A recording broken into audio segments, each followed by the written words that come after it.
A paz de Cristo. Que bom que você veio. Estamos iniciando mais um trimestre da nossa Escola da Palavra. E hoje vamos iniciar sobre cartas da prisão. Se você não conseguiu adquirir sua revista ainda, recomendo que você pode fazê-lo agora. Revista de aluno, R$ 11,00 e de professor, R$ 16,00. Você pode adquirir. Há uma possibilidade também do online, só que eu não tenho QR Code agora, aí vocês têm que buscar lá no site da Central Gospel. Mas, se você deseja adquirir a versão física, nós temos aqui à disposição, você levantando a mão, vai chegar um obreiro, uma obreira, e vai te auxiliar aí com a revista da Escola da Palavra. Muito bem. Esse trimestre vamos falar sobre cartas da prisão. É um tema muito interessante que nós vamos estudar, porque representam 4 cartas do apóstolo Paulo, escritas à sua igreja. E hoje nós vamos estudar a lição de número 1.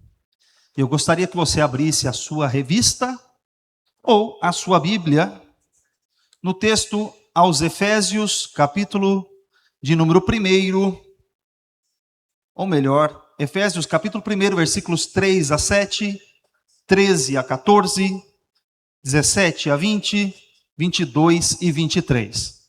Muito bem. O texto que nós vamos estudar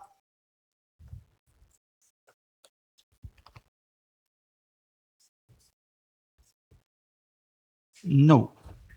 Controle, não. Ok.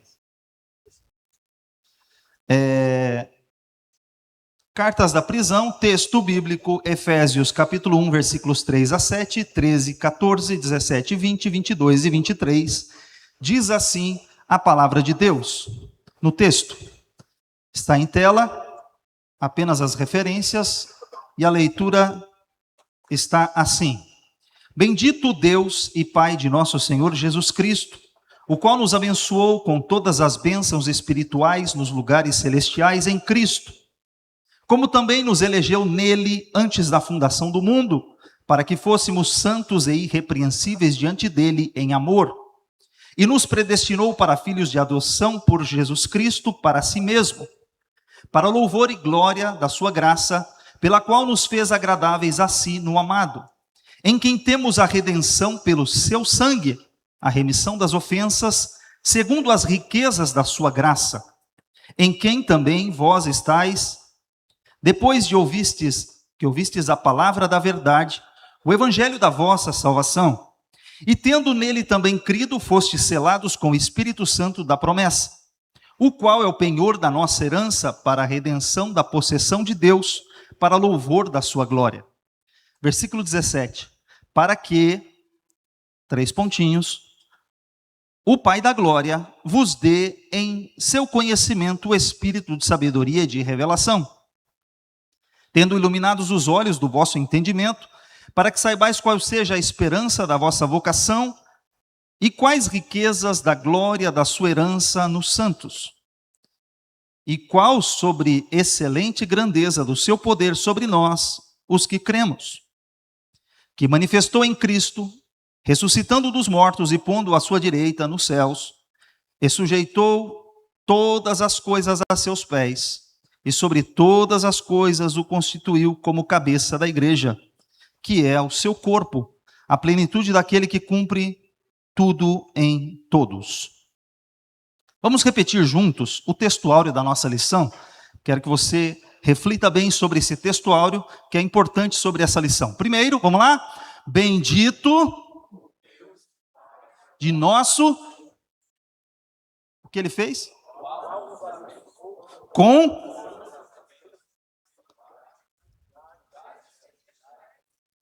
Com quantas bênçãos ele abençoou? Foi só com algumas? Todas. Com todas as bênçãos espirituais nos lugares celestiais em Cristo. Guarde essa frase, em Cristo. É super importante você guardar essa frase nas epístolas paulinas. E aí eu quero trazer para você aqui uma comparação entre as bênçãos celestiais em Cristo e as bênçãos terrenas. Há uma diferença. Se eu prego somente o evangelho da prosperidade material, restringe-se somente a essa vida. Mas se eu falo da verdade das Escrituras sobre as bênçãos que são transcendentais, que não se limitam apenas ao plano terreno, ela se estende para outra dimensão. Então, por exemplo, as bênçãos terrenas são esgotáveis e passageiras. Isso passa. Mas disse Jesus que aquele tesouro que a gente guarda aqui, a traça, a ferrugem, o ladrão, consomem, passa. Só que o tesouro do céu, ele é eterno. Então as inesgotáveis bênçãos do Senhor são infinitas, as celestiais. As bênçãos terrenas são focadas no conforto físico e circunstancial, por algum momento. Mas as bênçãos celestiais moldam nosso caráter, sustentam nossa fé e ligam o crente diretamente a Deus. Nos conecta ao Senhor. As bênçãos terrenas limitam-se a esse plano horizontal, terreno, material. Só que as bênçãos celestiais, elas estão plenamente concedidas nos lugares celestiais. A gente vai começar agora a falar um pouquinho sobre as cartas da prisão. Mas eu quero dar um contexto histórico para você entender quem foi o apóstolo que escreveu, por que escreveu e quando escreveu essas cartas. Por isso nós vamos falar da cronologia da vida do apóstolo Paulo. Vamos falar um pouquinho desse apóstolo, que é o apóstolo dos gentios. Sua vida a Bíblia começa a relatar a vida do apóstolo Paulo no martírio de Estevão, por volta do ano 30.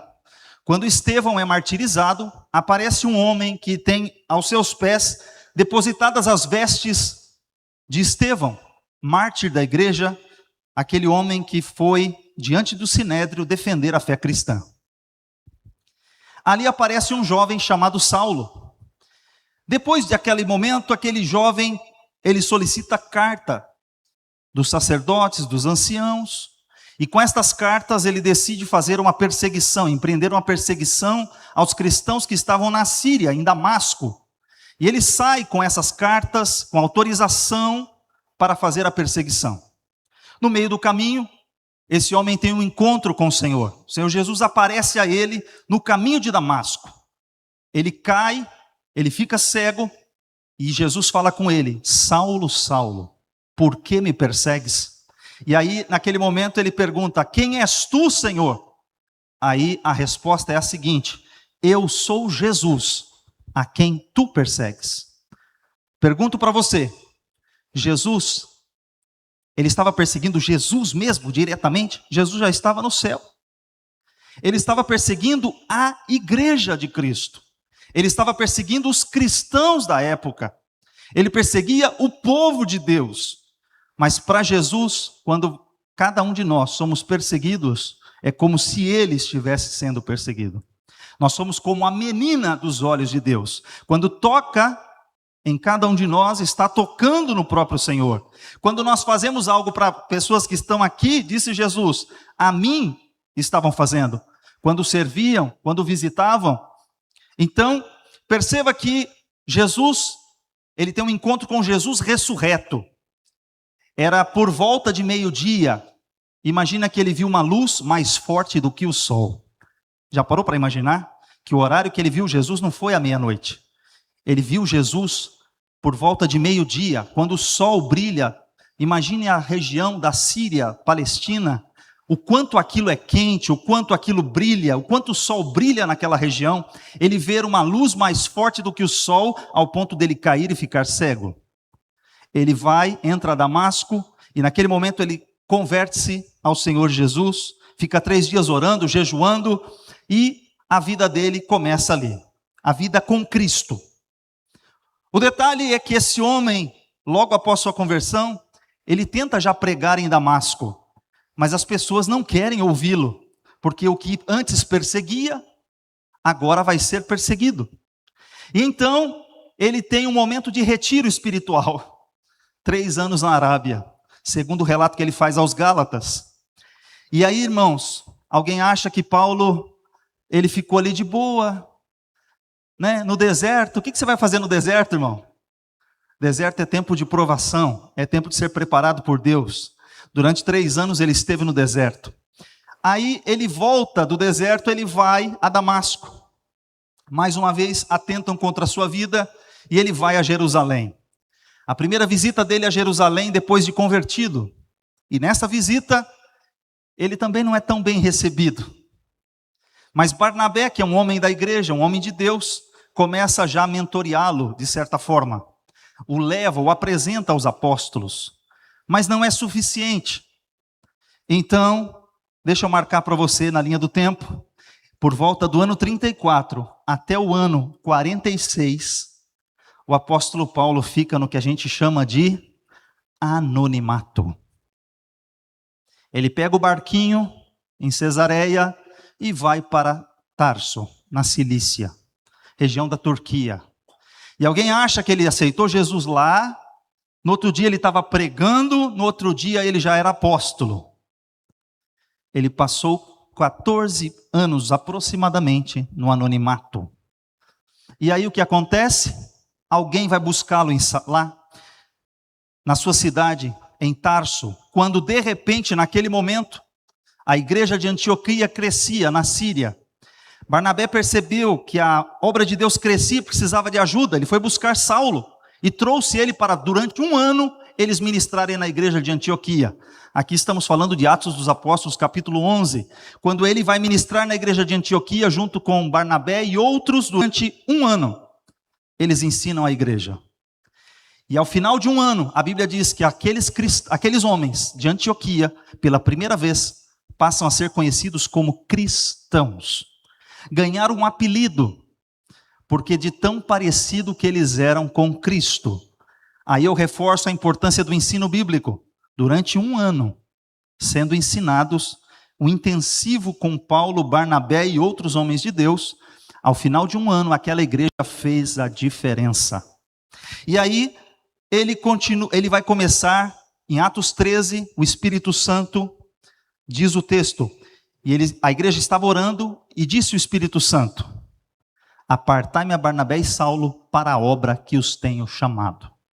Foi o Espírito Santo quem os comissionou. E diz o texto que a igreja, impondo as mãos sobre eles, os enviaram. Barnabé e Saulo são enviados para a obra missionária. Veja, eles não se auto-enviam. Esse é o problema, que muitas pessoas hoje querem se auto-enviar. Foi o Espírito Santo quem apontou, quem indicou, mas foi a igreja quem impôs as mãos e os comissionou a fazer a obra. Então, respeita-se a autoridade do Espírito Santo, mas também respeita-se a autoridade dos homens sobre os quais o Senhor levantou. Eles são enviados. Começa a primeira viagem missionária. Eu pulei a segunda visita a Jerusalém, porque durante esse 1 ano, na verdade, enquanto eles ensinavam, a igreja ficou comovida com a situação dos cristãos pobres de Jerusalém, e eles selecionam 2 obreiros para enviar a Jerusalém para levar ofertas à igreja pobre de Jerusalém. Quais são os 2 obreiros comissionados? Barnabé e Saulo, homens de confiança. Eles vão levar uma oferta de gratidão à igreja para ajudar os pobres de Jerusalém, da Judeia. Depois, eles saem, de fato, na primeira viagem missionária. E aí, o que vai acontecer é que por volta do ano 48, eles retornam da primeira viagem missionária. A primeira viagem missionária foi num trajeto curto, um tiro curto. Passaram pela região da Galácia, passaram pela ilha de Chipre, e aí eles retornam. Quando eles retornam, eles tinham passado por uma região chamada Galácia. Começaram os problemas naquela região por conta de alguns judaizantes que a gente fala. A gente diz, alguns crentes de Jerusalém queriam impor os costumes judaicos a uma comunidade não judaica. Então Paulo escreve, aí nasce, por conta dessa intriga, nasce a carta aos Gálatas. Então é aqui que nasce, por volta de 48, 49, a epístola aos Gálatas, depois do retorno da primeira viagem missionária. Bom, então em 49 aproximadamente tem um concílio em Jerusalém, Atos capítulo 15, a igreja se reúne para tomar partido sobre o que deveria decidir na questão se os não-judeus deveriam ou não seguir os costumes judaicos. E a igreja dá um veredito que não precisam seguir os costumes judaicos, mas que eles deveriam observar 3 coisas importantes. E ali é definido no concílio. O apóstolo Paulo e Barnabé saem com cartas de recomendação, com a instrução dos apóstolos, e a obra continua. Começa a segunda viagem missionária. Aí começam a surgir as cartas.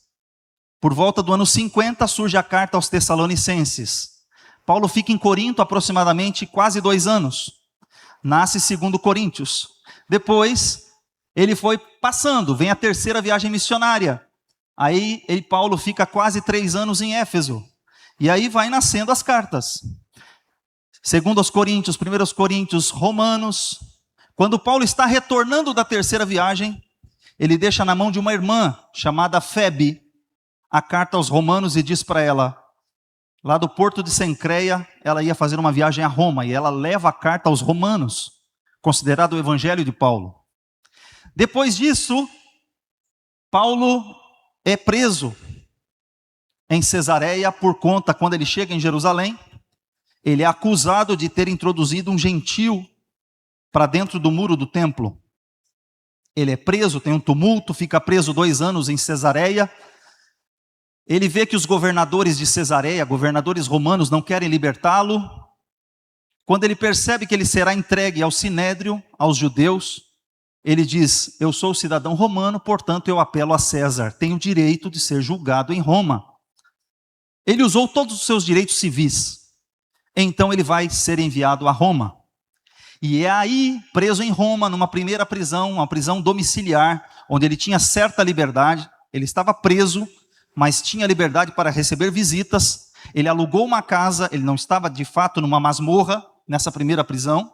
Ele tinha liberdade de receber visitas, e é nesse momento que ele está preso, numa prisão domiciliar, que ele pode e vai escrever as cartas aos Efésios, que vamos estudar hoje, Colossenses, Filemon e posteriormente Filipenses.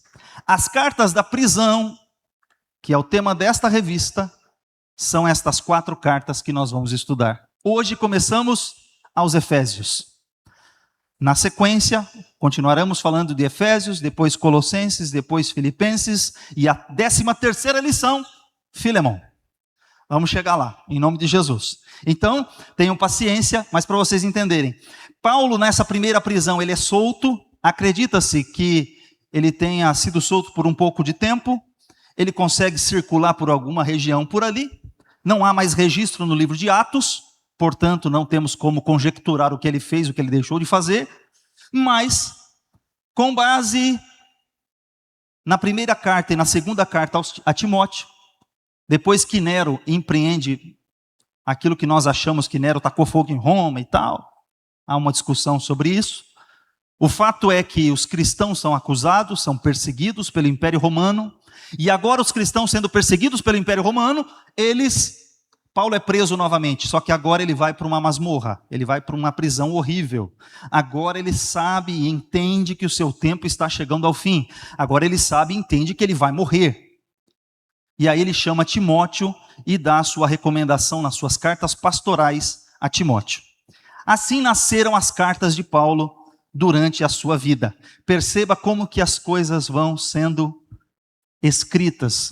Como disse o pastor há poucos dias, há um hino da harpa, o 126, os mais belos hinos e poesias foram escritos em tribulação.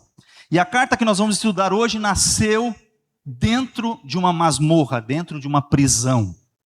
Ou melhor, ele estava na domiciliar, ele estava preso, sem a sua plena liberdade, mas ali nasceu uma das cartas que é a carta magna da eclesiologia. Quando a gente vai estudar igreja, é a carta aos Efésios e aos Colossenses, que são as cartas referência sobre esse tema. Bem, a carta de hoje, então, a gente fala sobre um paradoxo, que ele estava preso, mas a palavra de Deus não estava presa. Essa é uma expressão importante. Ele estava preso, mas ele tinha a liberdade de falar, de escrever. E esse legado chegou até nós hoje. Então, esse momento em que ele esteve aprisionado, nasceram cartas importantíssimas. E ele fala sobre a carta aos Efésios, que tem hoje 6 capítulos, 155 versículos, escrita por volta do ano 62. O apóstolo que escreveu, o autor, é Paulo. Ela está classificada como cartas paulinas ou cartas da prisão também. E você consegue ler essa carta no tempo médio de 25 minutos? Então não há desculpas para você não ler a carta aos Efésios, porque um episódio de qualquer porcaria da Netflix tem mais de 45 minutos. Então não diga que você não consegue ler o texto da palavra de Deus que não dura 25. Amém? Glória a Deus. Então vamos lá. Ele está falando sobre uma carta importante. E onde fica Éfeso? Fica no que a gente chama de Ásia Menor. É uma carta importante porque não somente o Paulo escreveu essa igreja, ele manda uma carta direto a essa igreja que ficava na Ásia Menor, mas o apóstolo João, quando recebe a revelação do Apocalipse, há um circuito de igrejas que ficava naquela região. Éfeso, Esmirna, Pérgamo, Tiatira, Sardes, Filadélfia, Laodiceia, ilha de Patmos. Você vai encontrar fica na atual Turquia. Então, onde estava Éfeso? Era a capital da Ásia Menor. Era uma cidade muito importante. Só para você ter uma ideia, era uma metrópole com aproximadamente 250 mil habitantes. Para aquela época, uma cidade desse tamanho era considerada uma grande cidade. Além disso, ela era o maior porto da região. Ele tinha aproximadamente um teatro para 24 mil pessoas. Quer fazer um evento? Aluga o teatro de Éfeso. 24 mil lugares. Era um lugar excepcional. Só que também era o centro do culto da adoração de uma deusa, chamada deusa Diana. Era um dos maiores templos pagãos da época, onde a prostituição imperava. Então era um centro importante da evangelização, onde Paulo estava. Era um ponto estratégico da evangelização. Bem, o evangelho avançou naquele lugar. Deixa eu só voltar uma observação aqui. Paulo, quando chegou lá, ele prega 3 meses na sinagoga. Durante 3 meses, ele vai todos os sábados à sinagoga, ele aproveita o espaço da sinagoga, faz as leituras da sinagoga, aproveita um momento de exposição e fala e discursa sobre Jesus nas sinagogas, mas em um dado momento, ele é expulso da sinagoga. Era muito comum acontecer isso com Paulo. Ele começava primeiro nas sinagogas, abria uma porta, começava a falar, e de repente alguém percebia que a mensagem dele poderia não ser muito adequada aos padrões da sinagoga. Então ele era convidado a se retirar. Nem sempre era um convite tão amigável como eu estou tentando expor aqui. Às vezes ele era de fato expulso de um jeito um tanto hostil. Mas o fato é que ele ficou 3 meses ali. E mais 2 anos e pouco numa escola de um homem chamado Tirano. Um homem abriu as portas da sua escola. E Paulo aproveitava o momento do dia, não era noite, para ensinar naquele lugar. O fato é que a Bíblia relata que esse ensino naquele lugar trouxe tanta revolução na cidade de Éfeso, que o templo de Diana, gigantesco, começou a se esvaziar. Os vendedores de bugigangas, de nichos da deusa Diana, começaram a perder seu lucro, ao ponto deles fazerem uma reunião pública para reclamar sobre Paulo. Então gerou uma discussão, uma intriga popular contra o apóstolo, contra a igreja. Veja de novo a importância do ensino. 2 anos, 1 ano em Antioquia, os irmãos são chamados de cristãos. 2 anos a 3 anos aqui, dentro de Éfeso, eles são conhecidos como aqueles que perturbaram o mundo. Gente, um grupinho pequenininho de gente, cheio do Espírito Santo, numa escola pequenininha, causando uma revolução no mundo. Então veja como Deus pode usar a sua vida, como Deus pode usar a nossa vida para fazer algo grande. Deus não precisa fazer coisas grandes com gente grande. Ele pode fazer coisas grandes com nada, porque Ele usa quem não é nada para fazer coisas gigantes. E Ele fez isso usando o apóstolo Paulo naquele lugar. A carta aos Efésios está dividida no capítulo 1 ao 3 sobre a doutrina da igreja, a chamada da igreja. Preste atenção, nós estamos falando sobre eclésia, igreja, comunidade, assembleia, reunião de pessoas. Ele vai falar que o foco está em nós, sobre a edificação da igreja, o chamado da igreja, as bênçãos para a igreja, a revelação para a igreja, do capítulo 1 ao 3. Do capítulo 4 ao 6 vai tratar sobre a nossa vida. Primeiro vem a doutrina, o ensinamento, depois vem a prática. Você aprendeu e agora você vive. Você está aprendendo o correto e agora você pratica o que você vive, o que você aprendeu. Então, aí ele vem sobre a conduta da igreja. Primeiro a chamada, depois a conduta. Aí ele vem e apresenta o andar em cooperação, andar em santificação, andar em submissão e andar na batalha espiritual. Bem, essa é a estrutura da carta aos Efésios. Cristo aparece muitas vezes na carta aos Efésios. Ele aparece como Redentor, ele aparece como pacificador, ele aparece como nosso tesouro, ele aparece como doador, ele aparece como marido e modelo ideal, assim como Cristo amou a igreja. Então o marido deve amar a sua esposa como Cristo amou a igreja. Então ele é referência. Como Senhor dos exércitos, Jesus aparece diversas vezes. Guarda essa palavra e repita bem forte comigo. Em Cristo. Mais uma vez, em Cristo. Nos escritos de Paulo aparecem 106 vezes. Só na carta aos Efésios, 36 vezes. A importância dessa expressão. Vocês vão entender agora por que ela é importante.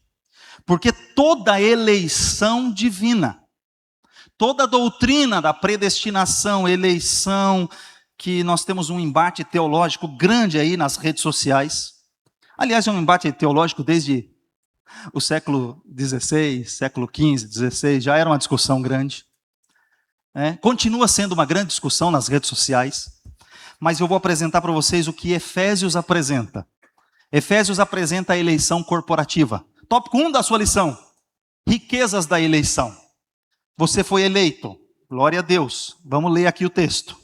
Primeiro, Paulo, apóstolo de Jesus Cristo, pela vontade de Deus, aos santos que estão em Éfeso, e fiéis em Cristo Jesus.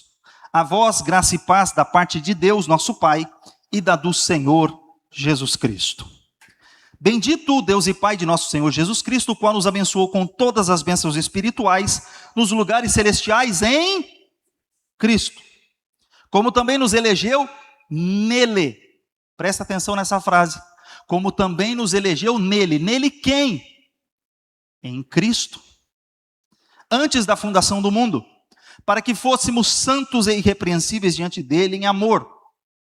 E nos predestinou para filhos de adoção por Jesus Cristo, para si mesmo, segundo o beneplácito da sua vontade. Bem, apareceram palavrinhas importantes. Elegeu e predestinou. Aí alguém vai dizer, uau, então nós somos calvinistas. Então o calvinista tem razão. Calma aí, meu irmão, vamos lá, vamos devagar. Há uma discussão teológica sobre o caminho da salvação e a mecânica da salvação. O caminho da salvação não há discussão.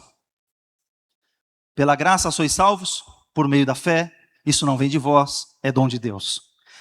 Calvinistas e arminianos concordam que o caminho da salvação é Cristo. Que o caminho da salvação é pela graça por meio da fé. Não há discordância quanto a isso. A discordância não é se a salvação é pela graça ou não é pela graça. Nem o calvinista nem o arminiano defende salvação por obras. A discussão está na mecânica da salvação. A mecânica, e eu gosto de dar esse exemplo, eu não preciso saber consertar o motor de um carro para eu ser um condutor de um carro. Eu fui à autoescola, aprendi, tirei minha carta, minha habilitação, e eu estou habilitado a dirigir. Eu não preciso ser um mecânico para conhecer as minúcias de um motor, de como aquilo funciona, para que realmente eu possa usufruir daquilo. Aí, quando a gente fala na mecânica da salvação, nas minúcias da salvação, entra a discussão. Nós fomos destinados cegamente, sem nossa devida escolha, somente pela soberania divina. Ele escolheu, pronto e acabou. Esse vai ser salvo, esse vai ser condenado. Esse vai ser salvo, esse vai ser condenado. Então quer dizer que lá num eterno passado, Deus pegou toda a humanidade e disse assim, 1 para mim, 2 para você. 1 para você, 1 para mim. Então foi isso que Deus fez? Deus falou assim, esse aqui vai para o capeta, esse vem para mim. Esse vai para o capeta, esse vem para mim. Será que foi isso? Soberanamente, ele decidiu que esse eu quero salvar, esse eu não quero salvar. Esse eu quero salvar, esse eu não quero salvar. Será que foi assim? Ou tem a presciência ativa de Deus? Deus que conhece, está atemporalmente, ele olha todas as nossas decisões livres e espontâneas que nós tomamos em todo o nosso dia a dia e viu quem escolheria Cristo e quem não escolheria Cristo. Foi baseado na presciência divina ou foi baseado simplesmente na soberana vontade dele, que a gente não tem como discutir, afinal de contas é a vontade dele. Como foi essa escolha? A discussão arminiana e calvinista está nessa linha. Como é que isso se deu? Como é que isso aconteceu? E lá vamos nós. Para começar, desvendar essa engrenagem, vamos começar com a engrenagem da presciência divina. A palavra prognosis, do grego. Aí o que acontece? É um conhecimento prévio. O que é presciência? Pré-ciência. Um pré-conhecimento. Ele, antes de tudo, já sabia. Conhecimento prévio e propositado. Capacidade divina de ver o que acontecerá antes que aconteça. Incluindo a resposta humana à graça preventiva. Vamos lá. Deus sabia que Adão ia pecar? Sim ou não? Sim. Então por que ele criou o homem? E por que ele botou aquela árvore lá? Se ele já sabia, por que ele fez? Mas Deus já sabia que o homem ia pecar, e tal, então a Deus já tinha um plano B. Não, Deus sempre teve um plano A. Porque Deus já viu a história completa, Ele já conhece tudo. Ele sabe quais serão as nossas decisões. Ele não colocou um revólver na nossa cabeça e falou, aceita Jesus ou vai para o inferno? Você escolheu, você decidiu. Mas ok, olha como está em 1 Pedro capítulo 1, versículo 1 e 2. Eleitos segundo a presciência de Deus Pai, em santificação do Espírito, para a obediência e aspersão do sangue de Cristo. Deixa eu pôr o versículo na tela inteiro para você. Lê comigo. Vamos lá, comigo, devagar.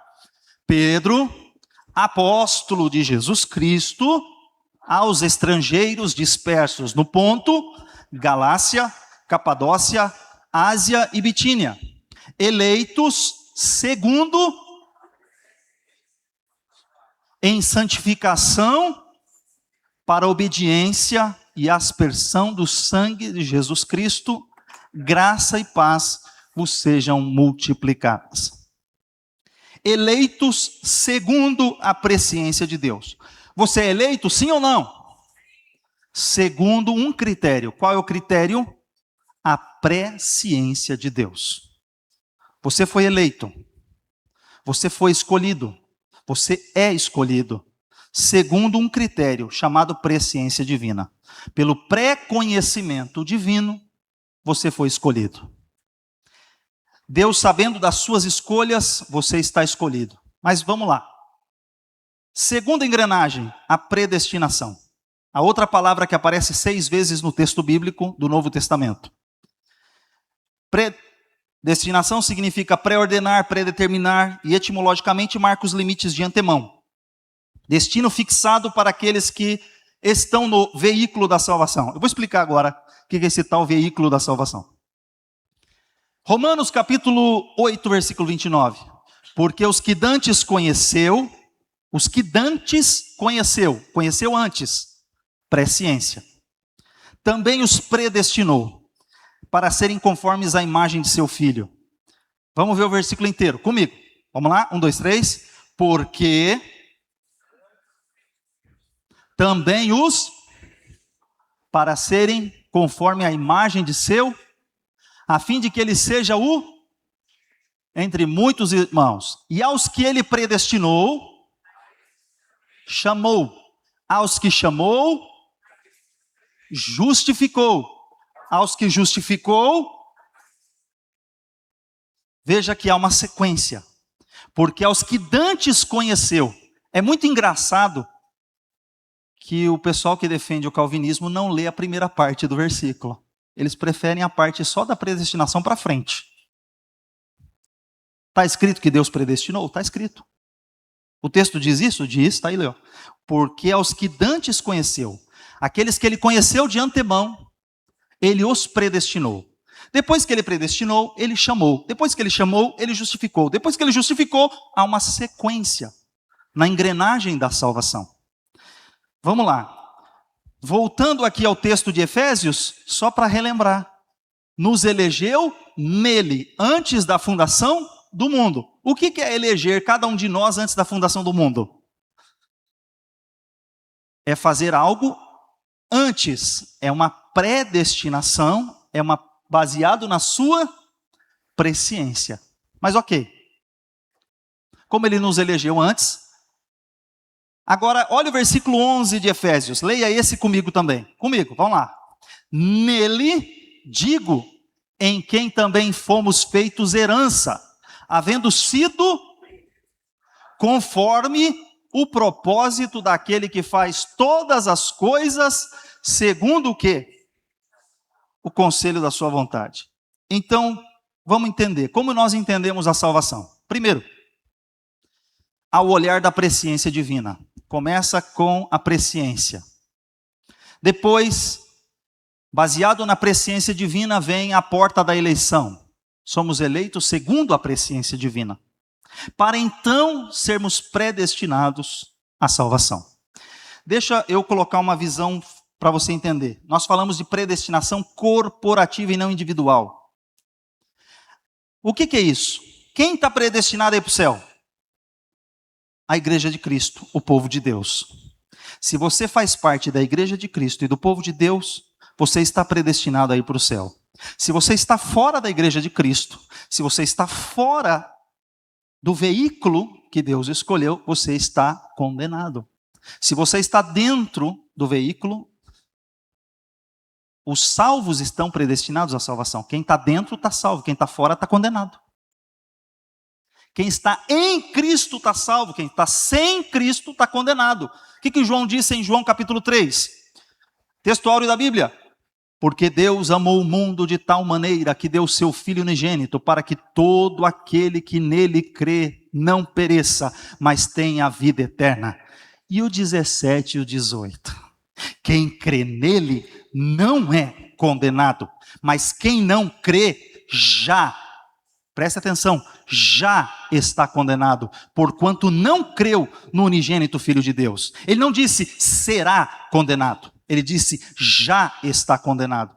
Ou seja, já está predestinado à condenação. Quem crê, já está predestinado à salvação. Quem não crê, já está predestinado à condenação.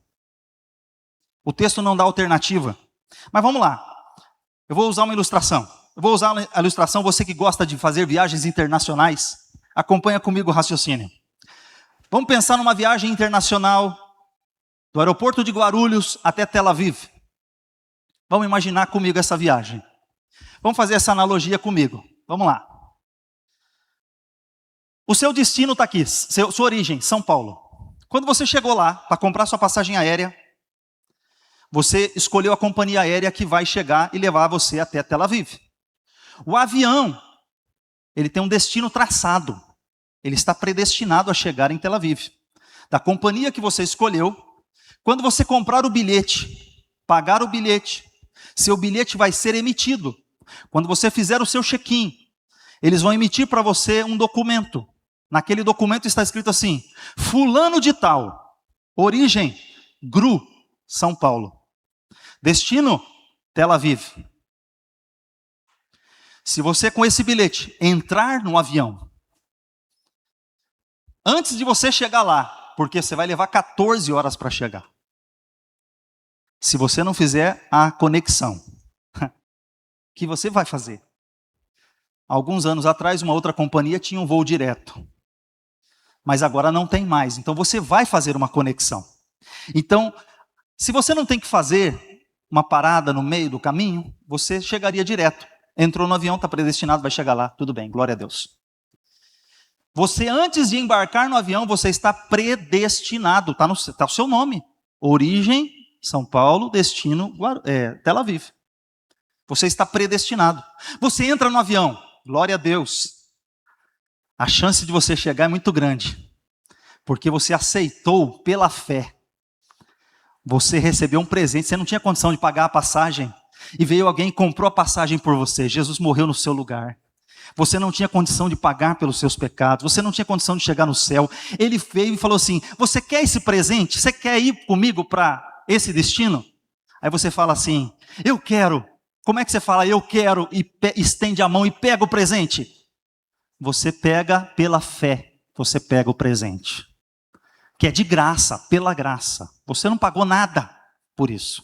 Pela graça você recebeu, você não pagou nada por isso. Alguém pagou o preço no teu lugar, não foi de graça. Ele pagou o preço. Ele te entregou na tua mão. Você agora pela fé tomou. Glória a Deus. Está tudo finalizado? Talvez, mas só que não. Vamos lá. O avião vai sair. Glória a Deus, você está sentado na sua poltrona. Então o veículo é o seguinte. O veículo é o quê? Se você entrou no avião, pela fé, recebeu esse presente, você está em... Esse avião vai chegar lá. Só que esse avião vai fazer o seu percurso. Ele vai ter que parar em Roma para fazer o reabastecimento. Só que lá em Roma, o avião para, e aí você ouve a pessoa dizendo assim, o comandante: aos passageiros que se destinam ao aeroporto aqui de Roma, por favor, peguem seus pertences, se dirijam à saída e papapá. Ok. Aos passageiros que se destinam a Tel Aviv, continuem sentados como estão. Você acabou de viajar 10 horas até o aeroporto de Roma, não prestou atenção no aviso, de alegre você se levanta, fala: não quero mais ir para Jerusalém não, vou descer aqui, vou curtir Roma, vamos curtir o mundão. Você estava no avião, em Cristo, predestinado a chegar no seu destino final, com o teu nome assinado, carimbado, recebeu o presente pela fé, você tem tudo para dar certo, mas você decide de livre e espontânea vontade, com o seu livre-arbítrio, você levanta-se e desce do avião. O avião vai continuar a sua viagem, vai chegar ao destino final, e quem estiver no avião também vai chegar. Mas não significa que todo mundo que entrou naquele avião vai chegar do outro lado, porque pode ser que no meio do caminho alguém decida desistir e sair e largar a Cristo no meio do caminho. E se você abandonar Cristo no meio do caminho, você não vai chegar no seu destino final. Mas para aquele que permanecer. João capítulo 15 diz que aquele que permanece, aquele que permanece, aquele que for fiel até o fim, aquele que for até o fim, este será salvo. Então, na analogia, tem que continuar dentro do avião, porque o avião vai decolar de novo e você vai chegar. E quando você chegar, você vai cantar o hino da vitória. Então, nessa analogia, eu quero dizer para você que você está na terra. A minha analogia de São Paulo é que você está na terra. Pela graça você recebeu a salvação. Você, pela fé, se apropriou da salvação dada por Cristo a você. E agora você vai precisar se santificar e permanecer até o fim, para que você realmente receba a sua coroa. Então, a predestinação que nós dizemos é quem está no avião. Mas eu poderia usar o exemplo da arca. Quem estava na arca estava salvo, quem estava fora da arca estava condenado. A arca foi um meio para a proteção de Noé e sua família. Eu poderia dizer que Cristo é a arca. Poderia usar outras analogias para te dizer quem está em Cristo. Guarde essa frase, você não vai esquecer. Repita para o seu irmão: em Cristo. Quem estiver em Cristo está predestinado a ser salvo. E isso não é calvinismo, isso é arminianismo. Mas vamos lá. Porque Deus escolheu o quê? Um povo. O apóstolo revela a eleição primordialmente coletiva, ou seja, quem está dentro do povo de Deus, quem faz parte do povo de Deus, esse está predestinado a ser salvo.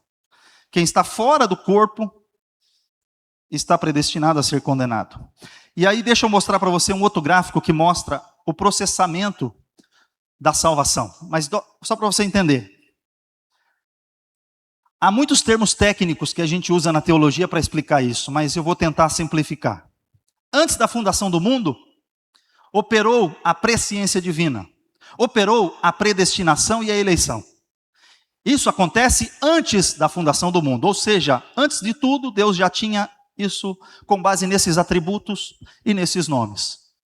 Durante a conversão, o momento em que você entrega a sua vida a Cristo, você decide se entregar a sua vida a Cristo, acontece o chamado que o Espírito Santo te faz, porque quem vem aqui à frente entregar a vida a Cristo, não é porque, simplesmente de alegre, deixa eu ir lá ver o que vai acontecer. Não, ele foi convencido pelo Espírito Santo. Acontece o chamado. Ao entregar a sua vida a Cristo, acontece a justificação, seus pecados passados são perdoados, a dívida é riscada. No momento em que você entrega sua vida a Jesus, sua vida é regenerada, você se torna uma nova criatura, você é outra pessoa. E você passa a fazer parte da família de Deus. Acontece a adoção. No meio do caminhar, a vida cristã, a sua jornada é a chamada santificação, que é o que nos vai dar a famosa perseverança dos santos. É você perseverar, santificando-se. Quem é santo, santifique-se mais ainda. É o seu progresso na fé. E aí, na vida cristã, vai terminar o processo soteriológico quando Jesus voltar, quando o seu corpo for glorificado. Aí você será 100% liberto do pecado, e lá na eternidade, quando você tiver a glorificação do seu corpo. Então o processo soteriológico começa antes da fundação do mundo e culmina com a glorificação. Então esse é o processo que acontece porque está escrito em Romanos capítulo 8, versículos 29 e 30, porque os que dantes conheceu também os predestinou para serem conforme a imagem de seu Filho, a fim de que ele seja o primogênito entre muitos irmãos. E aos que predestinou, a estes também chamou, aos que chamou, a estes justificou, aos que justificou, a estes também glorificou. Pum! Estágio final da salvação. Posso ouvir um amém? Agora é o tópico 2 da lição. Amém? Vamos lá. Tópico 2 da lição, riquezas da redenção.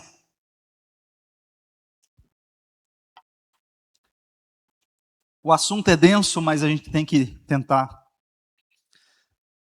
caminhar com isso. Vamos lá. Redenção.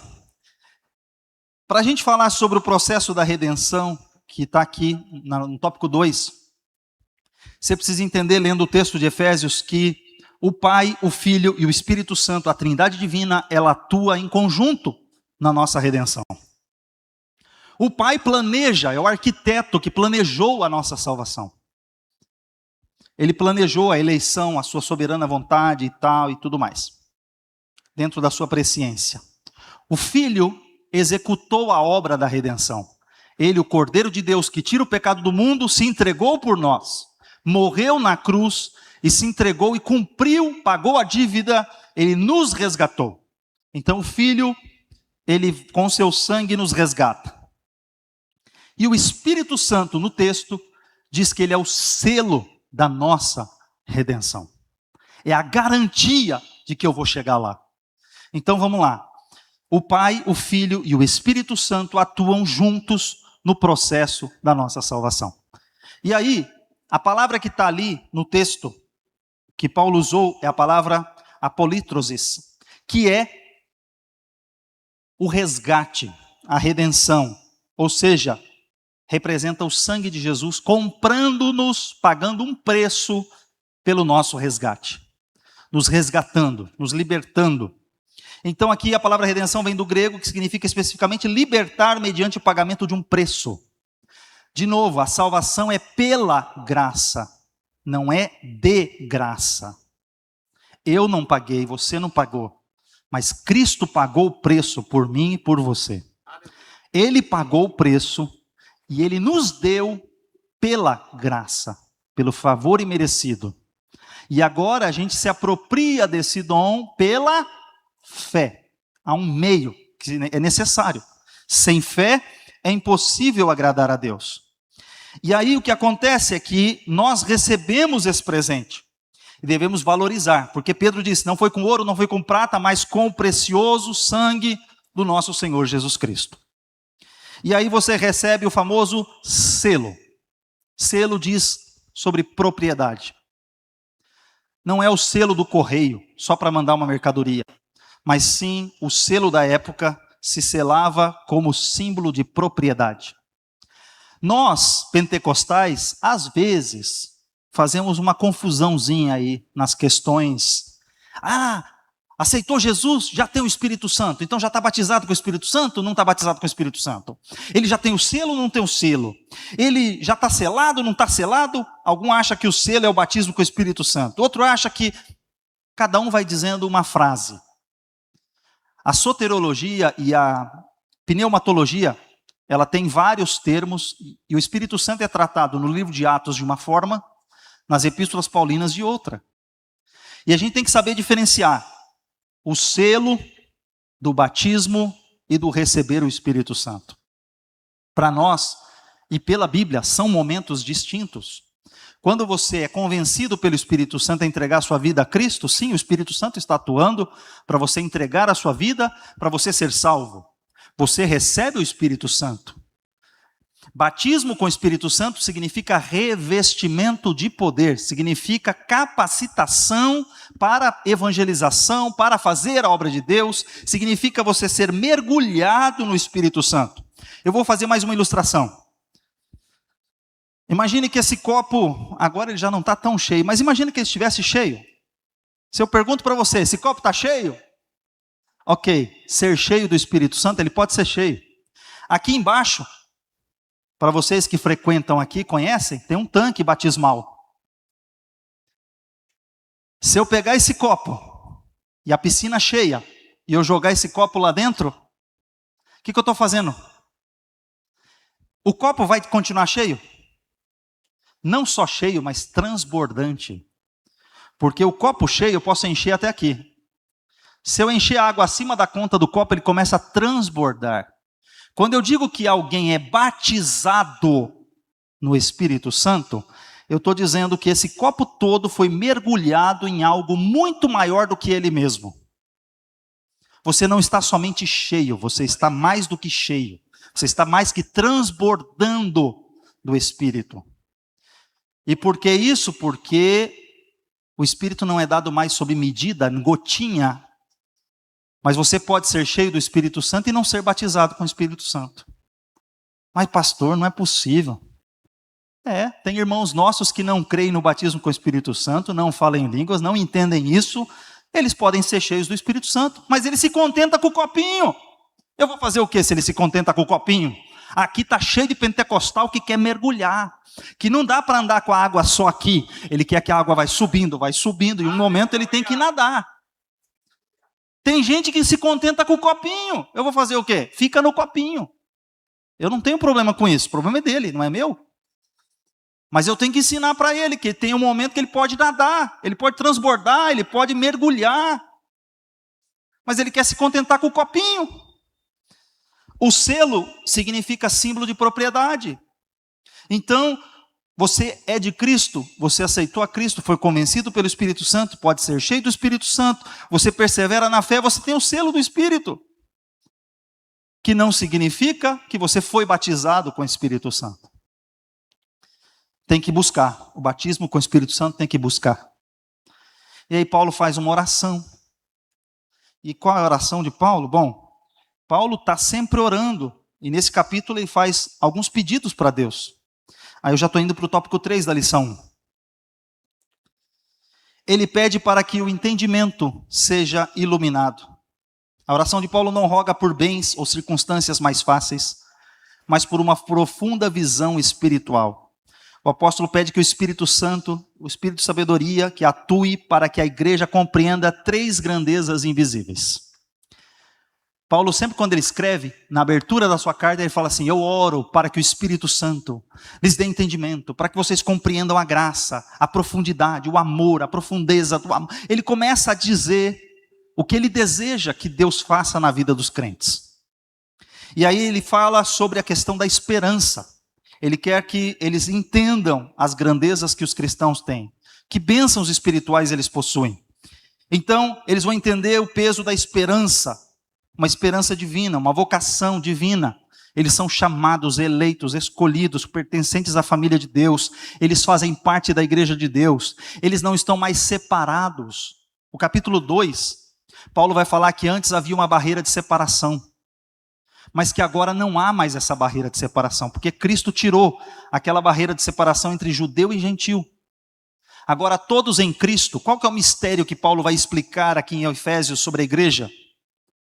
Antigamente você tinha a comunidade de Israel isolada e todo o resto do mundo longe de Deus. Agora Paulo diz que há um mistério, que Deus pegou gentil e judeu e reuniu gentil e judeu que creem em Cristo num único lugar. E esse lugar, ele chamou esse lugar de igreja, eclésia. A igreja é a união entre aqueles que eram os filhos segundo a promessa e aqueles que entregaram sua vida, os gentios que foram iluminados pela pregação do evangelho. Então, a igreja é um mistério. Ele fala que a gente precisa abrir sobre a questão das riquezas, perceber a glória da herança que nós temos nele. O apóstolo Pedro também faz essas orações. Os cristãos passam sofrimentos. Paulo estava preso. E ele está falando de esperança. Talvez ele não tivesse perspectivas futuras, mas ele tinha uma perspectiva no céu, além da terra. E ele fala também sobre o poder, reconhecer a grandeza da força que já opera em nós, os que cremos. E aí, ele vai falar sobre a supremacia e a plenitude de Cristo. Cristo é o cabeça da igreja. Ele é o cabeça. Ele é quem comanda a sua igreja. Então, ele coloca Cristo como sendo o cabeça desse corpo. E ele vai apresentando que Cristo, como cabeça, ele comanda os demais membros. A igreja não é uma mera instituição humana, é a plenitude daqueles que cumprem tudo em todos. Sujeita aos seus pés, ela é a estrutura viva e a expressão visível do Messias glorificado na terra. Bem, eu iria falar da lição 2, mas eu não vou falar porque não dá tempo. Agora, eu ia fazer um resumo da 2, mas não vou fazer. Mas para vocês entenderem, lição 1, semana que vem é ceia, por isso vai ficar faltando essa liçãozinha, mas depois a gente pensa em alguma alternativa de ministrar o conteúdo da lição 2. Mas, de certa forma, teve um domingo aqui que eu ministrei mais ou menos o conteúdo da lição 2, sem saber que teria uma lição sobre cartas da prisão, sobre Efésios capítulo 2, do versículo 1 ao 10. Qualquer coisa eu te mando o vídeo lá depois vai no canal da igreja, procura lá, vai estar lá Efésios 2, capítulo 1, Efésios capítulo 2, versículos 1 a 10. E aí seria sobre as quatro obras na vida do homem que Deus faz, que é a obra do pecado contra nós, a obra de Deus por nós, a obra de Deus em nós e a obra de Deus por meio de nós. Mas que Deus em Cristo vos abençoe. Espero que você tenha saído com uma frase na sua cabeça, pelo menos uma hoje aqui. Se você não guardou nada, guarde essa frase aqui. Em Cristo, que Cristo vos abençoe, em nome de Jesus.